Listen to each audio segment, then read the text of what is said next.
गरीब सहेली के घर आए अमीर सहेली का परिवार।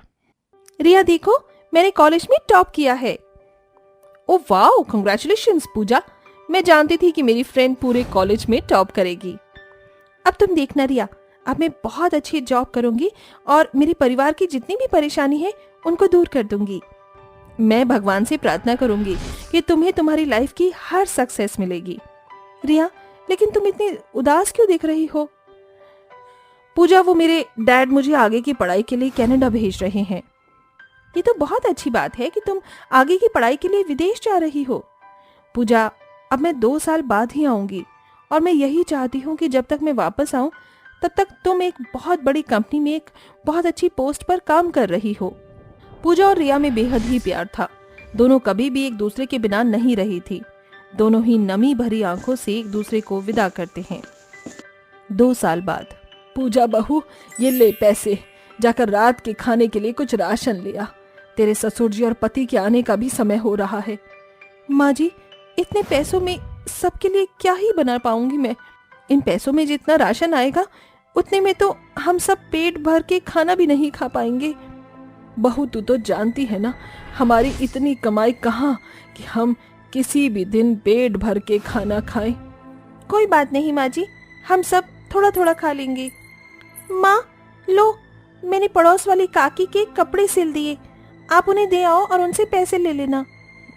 शादी की उम्र में जहाँ इसे ससुराल में रहना चाहिए था, अपनी शादीशुदा जिंदगी को जीना चाहिए, वहाँ मेरी बच्ची दूसरों के कपड़े सिल रही है।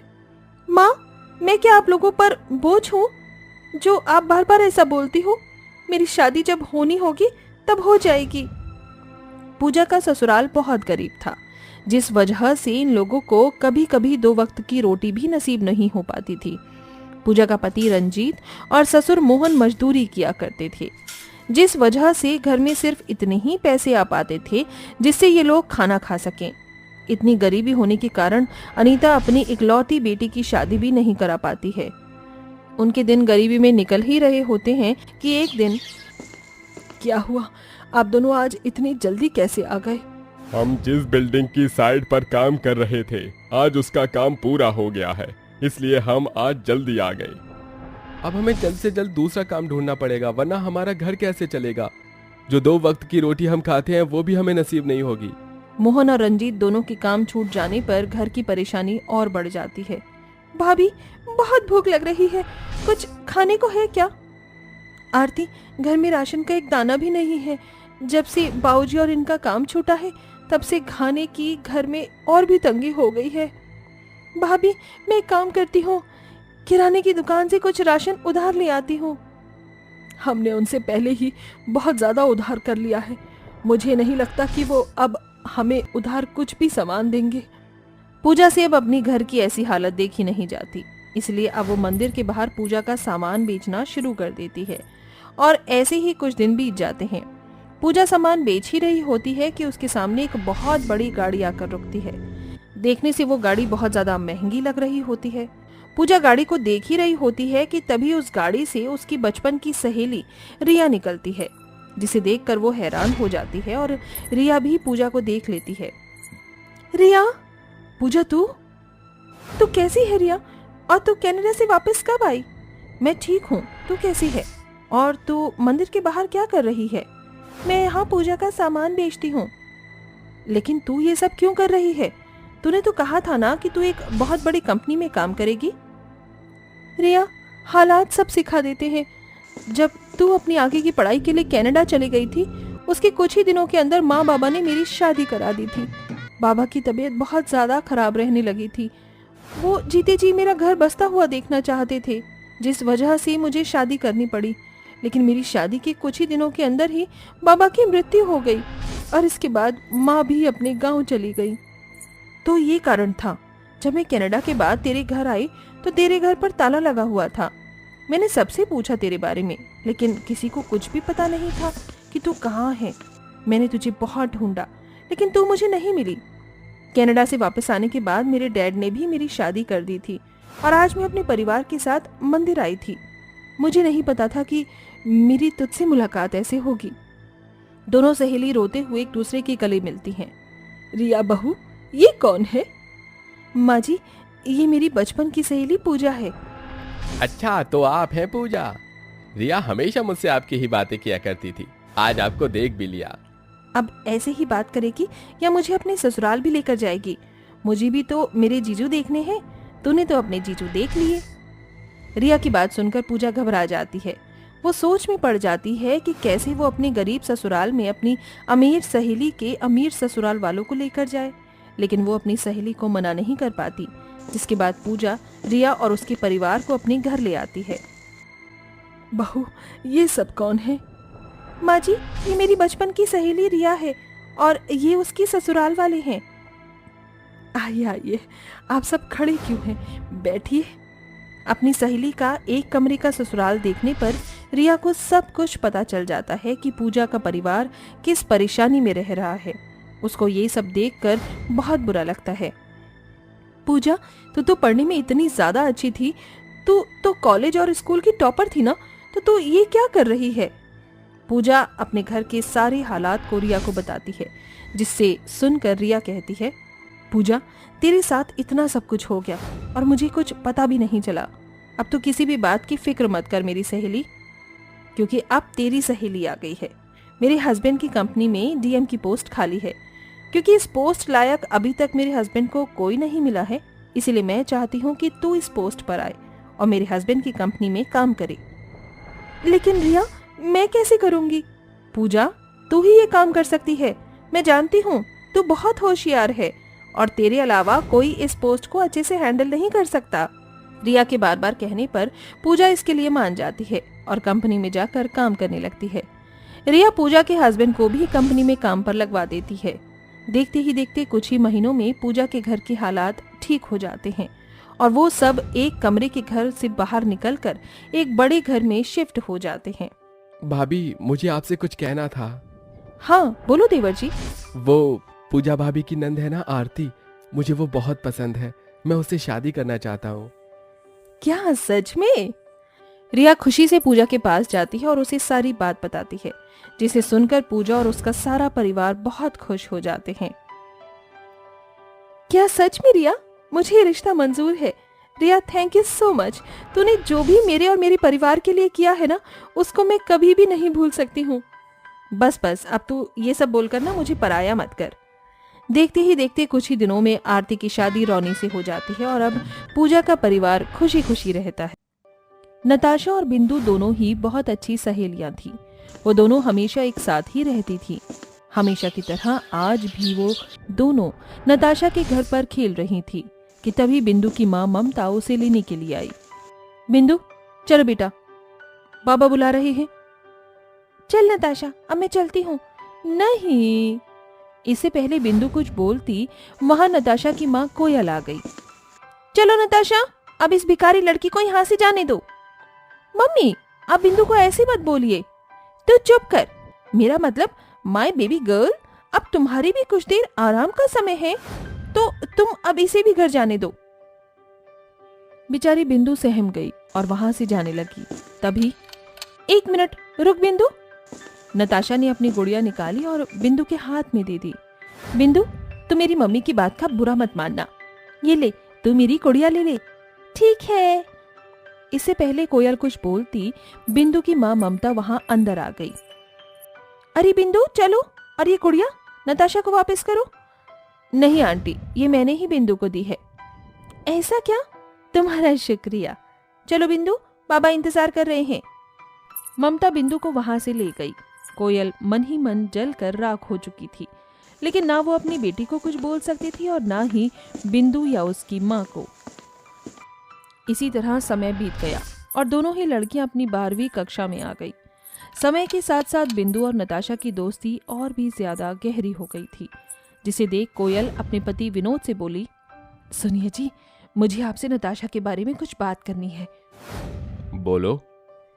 देखिए, मैं चाहती हूँ कि मेरी बच्ची कामयाब हो, बड़े बड़े लोगों से उसकी अच्छी बात हो और ये दुनिया उसका सम्मान करे।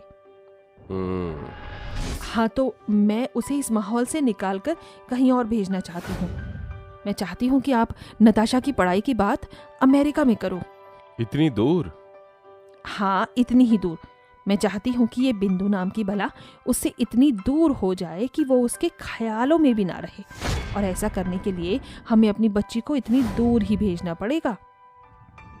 फिर क्या था, विनोद एक अमीर आदमी था। उसने अपनी बच्ची की पढ़ाई के बाद अमेरिका की एक बड़ी यूनिवर्सिटी में कर ली, और आखिर वो दिन भी आ गया जब नताशा को अपना घर परिवार छोड़कर अमेरिका जाना था। नताशा बेबी, तुम्हारी गाड़ी तुम्हें एयरपोर्ट तक छोड़ने बस आने ही वाली है। क्या हुआ, तुम खुश नहीं हो? वो बात नहीं है मम्मी, मैं बस बिंदु के बारे में सोच रही थी। हम लोग बहुत दूर हो जाएंगे। ओह, तुम भी किस मनहूस मेरा मतलब किसके बारे में सोच रही हो? अब तुम उसे भूल जाओ और बस अपने सुनहरे भविष्य के बारे में सोचो। ऐसा नहीं होगा। मेरी दोस्त को मैं कभी नहीं भूलूंगी। दोस्त? अरे उस लड़की को तुम दोस्त कहती हो? वो सिर्फ बस हमारी अमीरी का फायदा उठाने के लिए तुम्हारे साथ थी, वरना अगर वो तुम्हारी सच्ची दोस्त होती तो तुम्हें मिलने आती। बस कीजिए मम्मी, मुझे पता है वो मुझे मिलने जरूर आएगी। नताशा बिंदु का इंतजार कर रही थी। आखिरकार नताशा की गाड़ी उसे लेने आ गई। मैंने बोला था ना बेबी, वो लड़की बस हमारे पैसे के। कोयल की बात पूरी भी नहीं हुई थी कि तभी नताशा को बिंदु की आवाज सुनाई दी, जो तेजी से भागती हुई उसके पास आ रही थी। नताशा, सॉरी, मुझे आने में देर हो गई। बिंदु, मेरे पास कुछ है। बिंदु ने उसे बचपन की गुड़िया दिखाई। ये तो वही, मैंने इसे संभाल कर रखा हुआ है। मेरी दोस्त, बस तू अपना ख्याल रखना और वहां जाकर मुझे भूल मत जाना, कभी नहीं। दोनों सहेलियों ने एक दूसरे को गले लगा लिया। उन दोनों की आंखों में आंसू थे, और फिर नताशा वहां से बहुत दूर चली गई। दोनों सहेलियों के रास्ते अब बिल्कुल जुदा हो चुके थे। एक तरफ नताशा विदेश में एक बड़ी कलेक्टर बनने की तैयारी कर रही थी, तो वहीं दूसरी तरफ बिंदु किसी की दुनिया बसाने वाली थी। हाय मेरी बच्ची, तू हमेशा खुश रहना और अपने परिवार को भी खुश रखना। आज बिंदु की शादी का दिन था, और कुछ ही देर में उसकी शादी हो गई, और अब बिंदु अपने ससुराल आ चुकी थी। बिंदु के ससुराल वाले भी करीब ही थे, जिसकी वजह से बिंदु के दिन मुश्किलों में कट रहे थे। भाभी, आज तो आपको काम पर जाने में बहुत देरी हो गई। जानती हूँ, लेकिन घर के काम करना भी तो मेरा फर्ज ही है ना।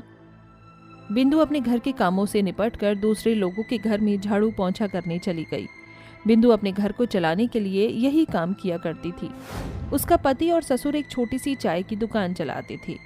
वो दुकान कुछ ज्यादा नहीं चलती थी, जिसकी वजह से घर का खर्च चलाने के लिए बिंदु को भी काम करना पड़ता था। तो वहीं दूसरी तरफ नताशा एक बड़ी कलेक्टर बनकर अमेरिका से वापस लौट आई थी। यहाँ से ऐसे कर लेना। तभी उसका फोन बजा। जी मम्मी, मैं आ रही हूँ।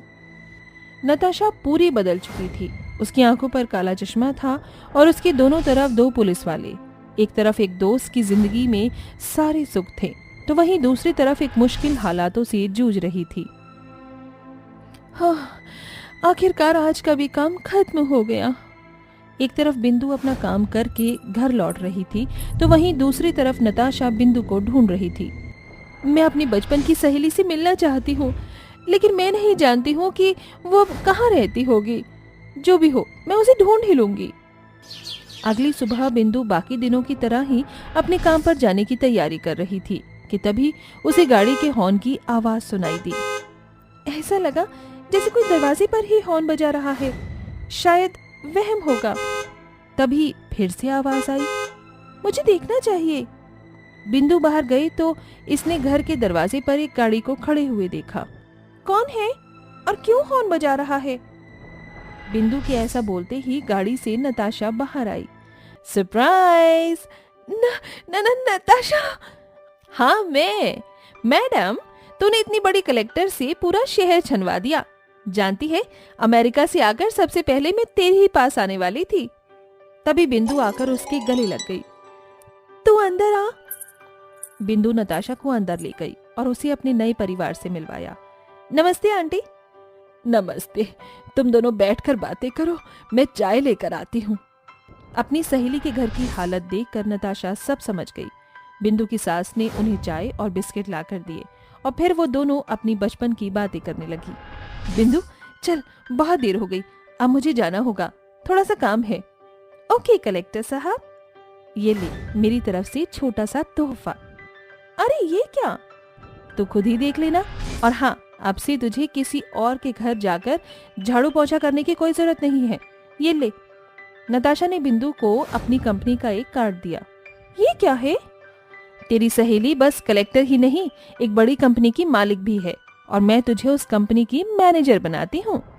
पर मैं जानती हूँ तू मेरे काम को बहुत ऊंचाइयों पर ले जाएगी।